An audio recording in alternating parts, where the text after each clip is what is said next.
नमस्कार। संविधान किसी देश की ऐसी सर्वोच्च विधि होती है जिसके माध्यम से उस देश का शासन प्रशासन संचालित किया जाता है। भारत का संविधान भारतीय लोकतंत्र का सबसे महत्वपूर्ण दस्तावेज है। ये देश के शासन की नींव है जो भारतीय नागरिकों के अधिकारों, कर्तव्यों और स्वतंत्रताओं की रक्षा करता है। भारतीय संविधान का निर्माण एक जटिल और लंबी प्रक्रिया थी जिसमें कई महत्वपूर्ण घटनाएं और प्रयास शामिल थे। ये दस्तावेज भारतीय स्वतंत्रता संग्राम के विचारों, संघर्षों और आदर्शों का परिणाम है। भारत में ब्रिटिश शासन के दौरान देश में कानून और शासन व्यवस्था ब्रिटिश औपनिवेशिक दृष्टिकोण पर आधारित थी। भारतीय जनता को अपनी नीतियों और शासन व्यवस्था में भागीदारी का कोई अधिकार नहीं था। स्वतंत्रता संग्राम के दौरान भारतीय नेताओं ने ये महसूस किया कि एक स्वतंत्र भारत के लिए एक ऐसा संविधान होना चाहिए जो भारतीय संस्कृति, परंपराओं और नागरिकों के अधिकारों का सम्मान करता हो।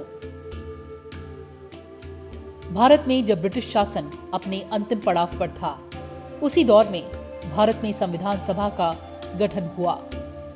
संविधान निर्माण की जिम्मेदारी संविधान सभा यानी कॉन्स्टिट्यूएंट असेंबली को सौंपी गई, जिसकी स्थापना 1946 में हुई थी।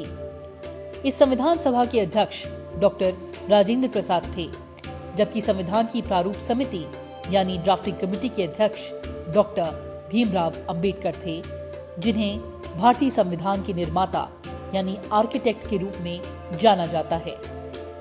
भारत में संविधान सभा की पहली बैठक 9 दिसंबर 1946 को हुई थी। इसके पश्चात 26 जनवरी 1950 को भारतीय संविधान लागू होने तक विभिन्न बैठकें आयोजित की गई।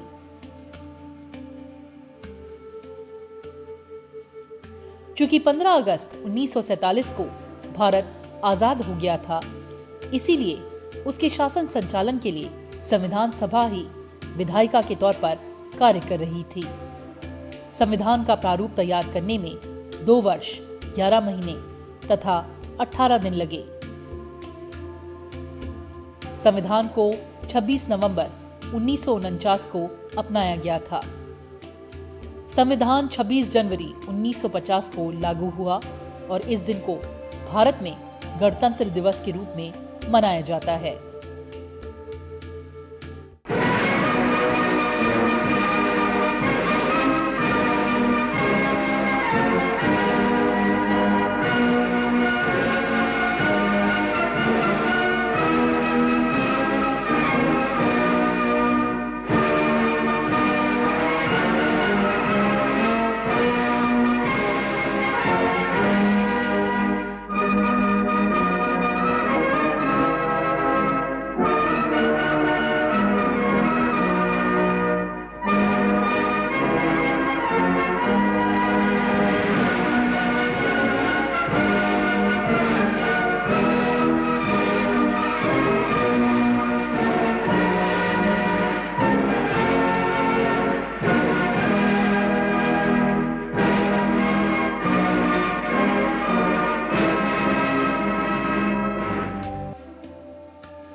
भारत का संविधान अपनी जटिलता और व्यापकता के लिए दुनिया भर में प्रसिद्ध है। इसे तैयार करने में न केवल भारतीय दृष्टिकोण को महत्व दिया गया, बल्कि अनेक देशों के संविधानों के प्रावधानों से भी प्रेरणा ली गई। ये प्रक्रिया संविधान निर्माताओं की दूरदर्शिता और व्यापक सोच को दर्शाती है, जो देश को एक सशक्त और समृद्ध लोकतंत्र के रूप में स्थापित करने के लिए प्रतिबद्ध थे।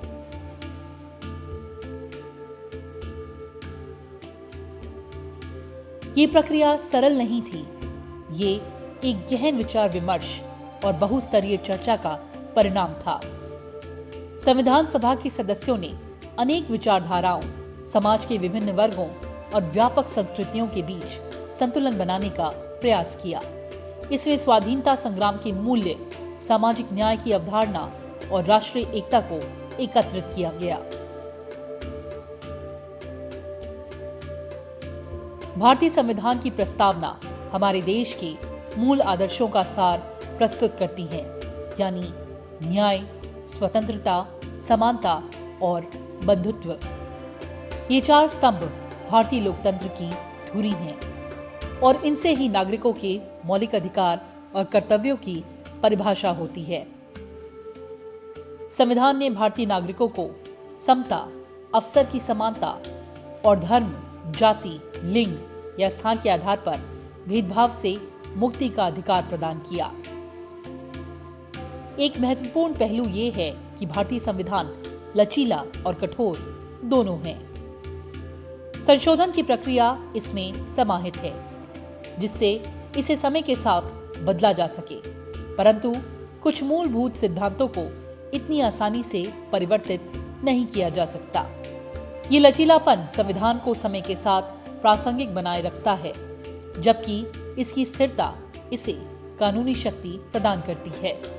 भारतीय संविधान, जिसे देश का सर्वोच्च कानून माना जाता है, स्वतंत्रता के पश्चात भारतीय गणराज्य के निर्माण की नींव के रूप में उभरा है। ये दस्तावेज केवल विधिक नियमों का संग्रह नहीं है, बल्कि हमारे राष्ट्र की आत्मा और साझा आदर्शों का प्रतीक है। आइए जानते हैं भारतीय संविधान के स्रोत क्या हैं। भारत सरकार अधिनियम 1935, ब्रिटिश संविधान, अमेरिकी संविधान, आयरिश संविधान, कनाडा का संविधान, ऑस्ट्रेलियाई संविधान, फ्रांसीसी संविधान एवं जापानी संविधान। भारतीय संविधान की प्रमुख विशेषताएं क्या हैं? सबसे लंबा संविधान, कठोरता और लचीलेपन का मिश्रण, प्रस्तावना, समाजवादी, कल्याणकारी, धर्मनिरपेक्ष राज्य। भारतीय संविधान की मूल संरचना पर एक नजर डालते हैं। संविधान की सर्वोच्चता, संविधान की संप्रभु, लोकतांत्रिक और गणतांत्रिक प्रकृति, संविधान के विभिन्न अंगों यानी विधायिका, कार्यपालिका और न्यायपालिका के बीच सत्ता का पृथक्करण, संविधान का संघीय चरित्र, संविधान की धर्मनिरपेक्ष प्रकृति, देश की एकता और अखंडता, कानून का शासन, न्यायपालिका की स्वतंत्रता, संसदीय प्रणाली, कल्याणकारी राज्य, मौलिक अधिकारों और नीति निर्देशक सिद्धांतों के बीच संतुलन। भारत का संविधान भारतीय लोकतंत्र का आधार है। इसका निर्माण भारतीय नेताओं, विशेषज्ञों और विभिन्न राजनीतिक दलों की संयुक्त मेहनत और विचारों का परिणाम था। भारतीय संविधान का ढांचा संघीय है, जिसमें केंद्र और राज्य दोनों को शक्तियां सौंपी गई हैं। इसके अंतर्गत विधायिका, कार्यपालिका और न्यायपालिका के बीच अधिकारों का विभाजन हुआ है, जिससे सत्ता के दुरुपयोग की संभावनाओं को कम किया जा सके। इसे ऐसा संचालित किया गया है कि किसी एक संस्था को पूर्ण अधिकार ना मिले, जिससे लोकतंत्र में संतुलन बनाया जा सके। आइए हम इन तीनों अंगों की भूमिका पर विस्तार से चर्चा करते हैं। भारत एक संघीय लोकतांत्रिक गणराज्य है, जहां शासन की शक्ति 3 प्रमुख अंगों में बटी हुई है: कार्यपालिका, विधायिका और न्यायपालिका। इन तीनों अंगों का मुख्य उद्देश्य लोकतांत्रिक मूल्यों की रक्षा करना और नागरिकों के अधिकारों की सुरक्षा सुनिश्चित करना है। सबसे पहले नजर डालते हैं कार्यपालिका यानी एग्जीक्यूटिव पर। कार्यपालिका वो अंग है जो शासन की नीतियों को लागू करता है। ये भारतीय राज्य की सबसे महत्वपूर्ण कार्यकारी शक्ति है। कार्यपालिका का प्रमुख उद्देश्य कानूनों का पालन कराना और शासन की योजनाओं और कार्यक्रमों को लागू करना है। कार्यपालिका की भूमिका क्या है? कानूनों और नीतियों को लागू करना, बजट का निर्माण और वित्तीय प्रशासन करना, प्रशासनिक आदेशों को जारी करना, विदेशी नीति और रक्षा मामलों में निर्णय लेना, नागरिकों की भलाई और सुरक्षा सुनिश्चित करना। अब नजर डालते हैं विधायिका पर। विधायिका वो अंग है जिसका कार्य कानून बनाना है, संशोधित करना है और निरस्त करना है। ये लोकतंत्र का दिल माना जाता है, क्योंकि ये जनप्रतिनिधियों के माध्यम से जनता के हितों का प्रतिनिधित्व करता है। विधायिका की भूमिका क्या है? कानून बनाना। ये सबसे महत्वपूर्ण कार्य है, जिसमें संसद और विधायिका के सदस्य विभिन्न मुद्दों पर कानून बनाने के लिए चर्चा करते हैं। सरकार की निगरानी। विधायिका का कार्य सरकार की नीतियों और कार्यों की जांच और आलोचना करना है। बजट अनुमोदन। संसद या विधायिका ही बजट को पारित करती है, जो सरकारी खर्चों और राजस्व के निर्धारण का कार्य करता है। संविधान में संशोधन।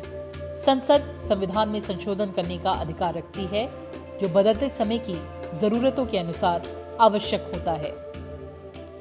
न्यायपालिका यानी जुडिशरी।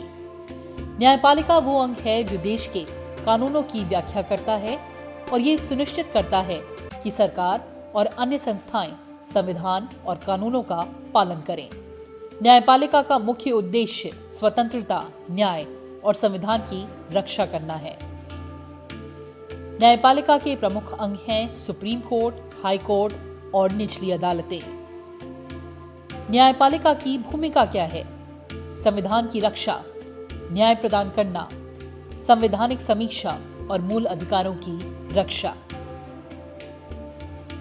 न्यायपालिका को कार्यपालिका और विधायिका से स्वतंत्र रखा गया है ताकि ये बिना किसी दबाव के निष्पक्ष निर्णय ले सके।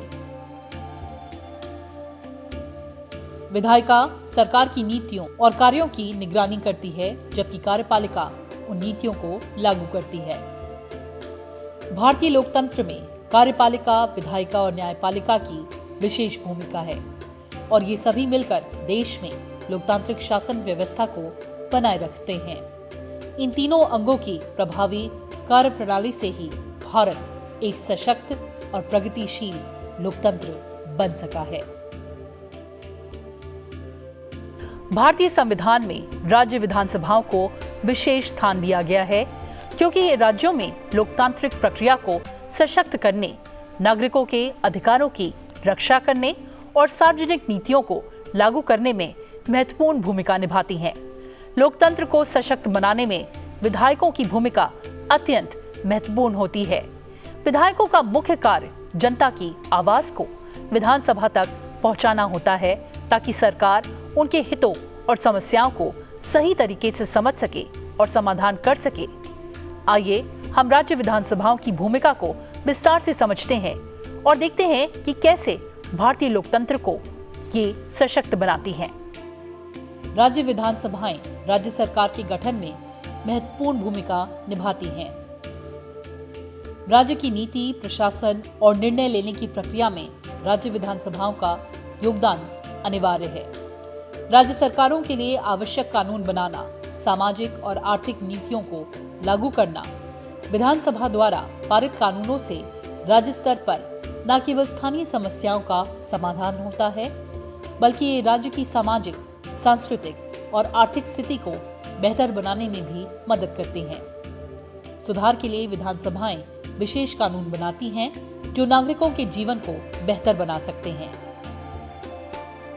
राज्य विधानसभाएं राज्य के मुद्दों पर सार्वजनिक बहस और चर्चा का मंच प्रदान करती हैं। राज्य विधानसभाएं राज्य सरकार की निगरानी करती हैं और ये सुनिश्चित करती हैं कि सरकार की नीतियां संविधान और कानूनों के अनुरूप हो। राज्य विधानसभा के सदस्य सरकार के कार्यों पर सवाल उठा सकते हैं और उनके कार्यों की जांच कर सकते हैं। इसके माध्यम से लोकतंत्र में पारदर्शिता और जवाबदेही सुनिश्चित होती है। मंत्री और अन्य सरकारी अधिकारी राज्य विधानसभा में प्रश्नों का उत्तर देने के लिए जिम्मेदार होते हैं, जिससे जनता को ये जानने का अवसर मिलता है कि सरकार अपनी योजनाओं को किस तरह से लागू कर रही है और उनके परिणाम क्या हैं। ये राज्य सरकार को नागरिकों के प्रति जवाबदेह बनाए रखता है और लोकतांत्रिक प्रक्रिया को सशक्त बनाता है। राज्य विधानसभाएं नागरिकों के मौलिक अधिकारों की रक्षा में भी महत्वपूर्ण भूमिका निभाती हैं।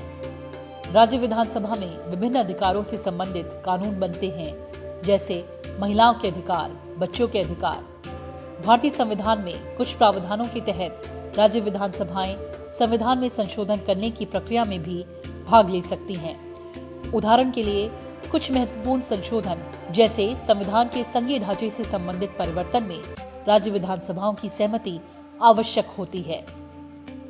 ये प्रक्रिया राज्यों को संविधान के विकास में शामिल करती हैं और उन्हें देश के संवैधानिक ढांचे में भागीदार बनाती हैं। जो लोकतांत्रिक प्रक्रियाओं को और सशक्त बनाती हैं। राज्य विधानसभाएं लोकतंत्र को मजबूत बनाने के लिए एक महत्वपूर्ण स्तंभ के रूप में कार्य करती हैं। ग्राम पंचायत से लेकर के संसद तक जो भी दायित्व निभाते हैं, हमें संविधान के लेटर एंड स्पिरिट को समर्पित भाव से ही हमें अपने आप को हमेशा सज्ज रखना होगा। और जब ये करते हैं तो संविधान की भावनाओं को कहां चोट पहुंच रही है, उसको भी हम नजरअंदाज नहीं कर सकते हैं। और इसलिए इस संविधान दिवस को हमें इसलिए भी मनाना चाहिए कि हम जो कुछ भी कर रहे हैं वो संविधान के प्रकाश में सही है कि गलत है, हमारा रास्ता सही है कि गलत है। हर वर्ष संविधान दिवस बनाकर के हमने अपने आप को मूल्यांकन करना चाहिए। संविधान हमारी सांस्कृतिक विरासत, शाश्वत मूल्यों एवं आदर्शों का पवित्र ग्रंथ है। ये हमारे अधिकारों का स्रोत है जो हमारे दायित्वों का बोध भी कराता है। संविधान एक भावना है जो हमें जोड़ने की ताकत देती है। संविधान जनता के आशाओं, अपेक्षाओं और उम्मीदों को पूर्ण करने का मार्ग भी दिखाता है। हमारा संविधान देश की एकता और अखंडता एवं नागरिकों की डिग्निटी, इन मूल मंत्रों को साकार करता है। इन्हें अक्षुण्ण रखना हमारा नैतिक दायित्व है। ये ग्रंथ मात्र कानूनी मार्गदर्शन की व्यवस्था तक सीमित नहीं है, ये बल्कि सामाजिक आर्थिक परिवर्तन का दस्तावेज भी है। इस एपिसोड में इतना ही। नमस्कार।